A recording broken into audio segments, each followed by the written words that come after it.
Notas Sueltas es la ventana informal de expresión y desahogo personal de Pepe Vaz, donde se habla de cualquier tema que le apasiona o que le inquiete, desde la familia, su fe cristiana, temas éticos, la música y la educación, hasta la política, tecnología y finanzas personales, sin pretender proyectarse como un experto o erudito en los temas. Notas Sueltas. En el día de hoy yo quiero compartirles acerca de un episodio específico de los cortos que se titula La Iglesia Verdadera. Y antes de darles mis comentarios, pues yo quiero, vamos a ver el video. ¿Qué les parece? La iglesia verdadera es aquella que está cimentada y sostenida en los principios de la encarnación de Jesús, la resurrección, la exaltación, la proclamación de Cristo vivo, la convicción, o sea, el creer, la fe en Cristo Jesús y su ascensión. Muy bien, he tenido varias personas, entre ellas, pues Miriam y Francisco, que nos hicieron comentarios sobre esa pequeña cápsula. Y en los comentarios que decían, pues decían que la iglesia verdadera es la iglesia católica.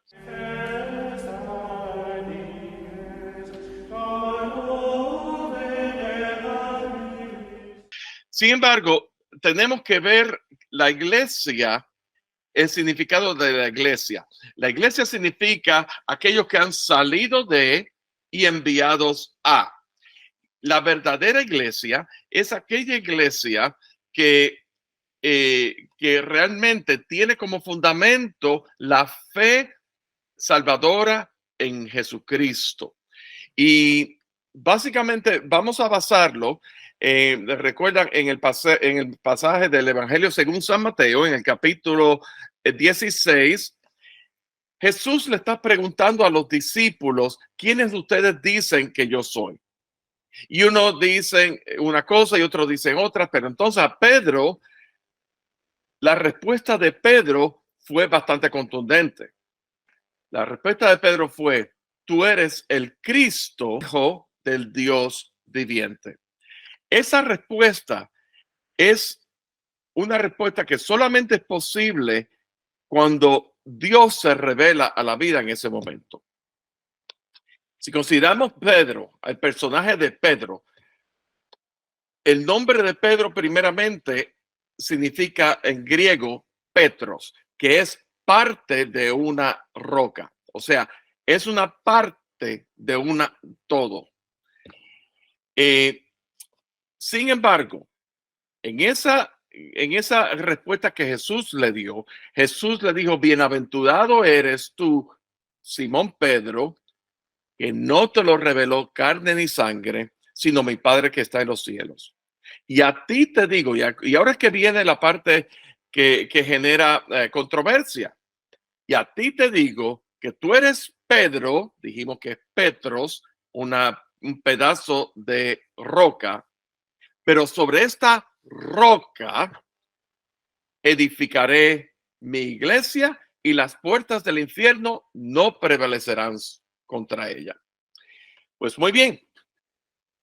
Y tradicionalmente muchas personas y muchas culturas por siglos se ha utilizado este pasaje para justificar a Pedro o ubicar a Pedro como una posible posición papal, como supuestamente el primer papa, o como que la iglesia está edificada sobre Pedro. Pero realmente cuando lo vemos desde el principio, como decía, Pedro significa Petros en griego, que es un pedacito de roca.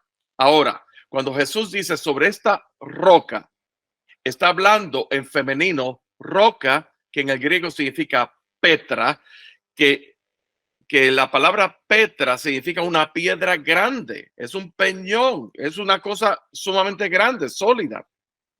¿A qué Jesús está refiriéndose cuando dice sobre esta roca edificaré mi iglesia?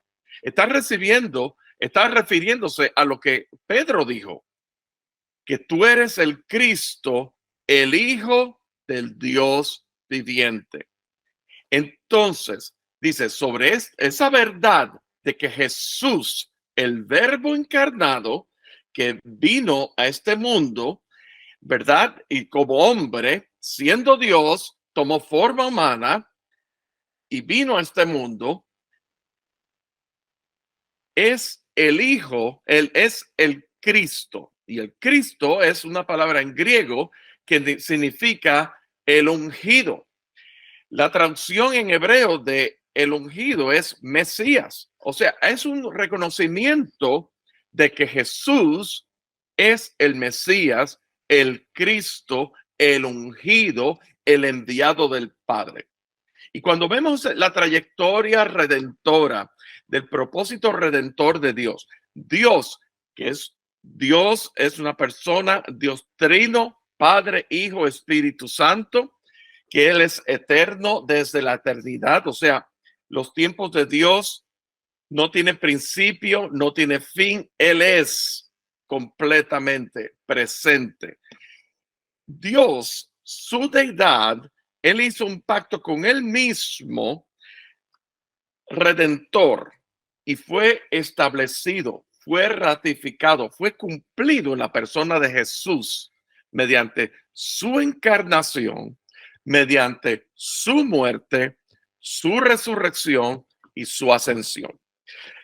No en balde, el apóstol Pablo en el primer capítulo de su epístola a los Efesios, él habla del propósito eterno de Dios que es de reunir todas las cosas en Cristo Jesús. Pues muy bien, la iglesia verdadera es aquella que está fundamentada en la verdad de que Cristo, de que Jesús es el Cristo, el Hijo del Dios viviente. Muy bien. Y sobre ese fundamento, pues podemos ver que la iglesia en sí no es la institución, no es la denominación, no es el edificio, sino que es el cuerpo de creyentes que han puesto su fe en la persona de Cristo Jesús. Han puesto su fe primeramente salvadora en que lo que hizo Jesús mediante su encarnación, en pagar por todo el precio del pecado de la humanidad, muriendo en la cruz, derramando su sangre preciosa, eso satisfizo toda la justicia de Dios. Y entonces, por consiguiente, eso cobra efectividad en nuestras vidas para salvación y vida eterna. ¿Cómo cobra efectividad en nuestras vidas? No es que ocurre automáticamente. La palabra dice en Romanos que si tú crees que Jesús es el Señor y que Dios le levantó de entre los muertos, serás salvo. O sea, está el elemento de la fe en Cristo Jesús, de que lo que Él hizo en la cruz del Calvario, de que su muerte lo hizo en mi lugar para pagar por mi pecado, por el pecado de la humanidad. Y entonces, esa obra de que hizo Jesús en la cruz del Calvario cobra efectividad en mi vida cuando yo recibo a Jesús como Señor y Salvador.